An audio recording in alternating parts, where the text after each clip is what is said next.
Hello folks, this is Gregory Robinson coming at you from the home office again, and this is Wisdom Wednesday. I wrote Time Machine to be a short book on purpose. I wanted a person to be able to finish it in an afternoon and not break the book up into several readings. The ideas and concepts have an intended flow, and they have a harder time flowing if the reader stopped and started several times.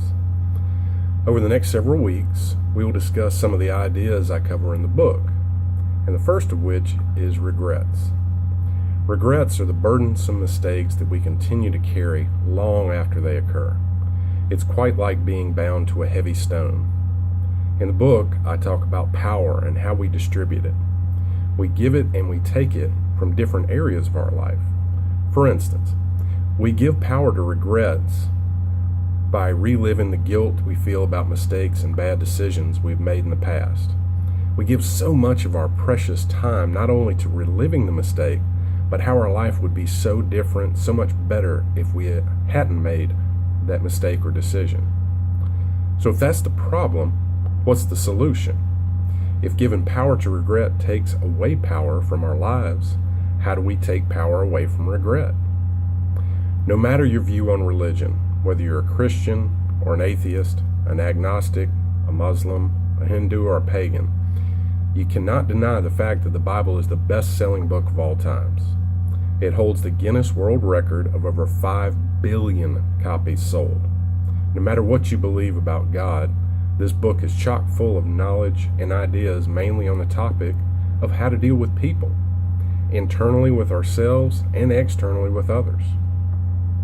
The Bible speaks many times about forgiveness. To take power away from regrets, we must first forgive ourselves, and that is no easy task.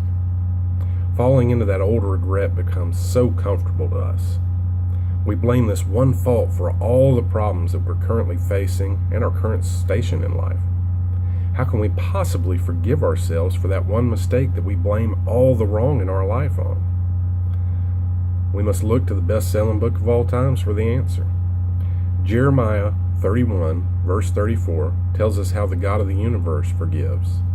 It says, "I will forgive their iniquity, and their sin I will remember no more." We've all heard forgive and forget, but that forget part is so hard. The fact is, we can choose to remember no more. We can choose not to fall into a pity party over a decision or an action that we cannot change. We wish we could go back and change that behavior or decision in the past. Well, that's impossible. What is possible is changing the present and the future. Take the power from that regret by gleaming a lesson from it. Whatever you learn from that mistake, put that concept in your toolbox. Choose to remember that concept and not the fault. You don't want to continue making the same mistake, but you don't want to continue to give power to the regret. In doing this, we can stop the bleeding of power flowing from our continued reliving of this regret and empower our future with a new way of thinking. Be self-aware and identify regrets that are holding you. Whenever you start to fall into that regret routine, stop. Find the source of the mistake, glean an idea or concept that will help you in the future, and tuck that away in your toolbox. Think of that regret as a piece of fruit. Many fruits have an outer covering that's not edible, like a pineapple, for example. We cut off and discard that hard, ugly outer covering to get to the sweet fruit inside. So strip off the hard, ugly covering of that regret and discard it. Keep only the sweet fruit inside, the lesson that will keep you from having a future regret. In these ways, we can take power back in our lives and use this power to fuel our future success.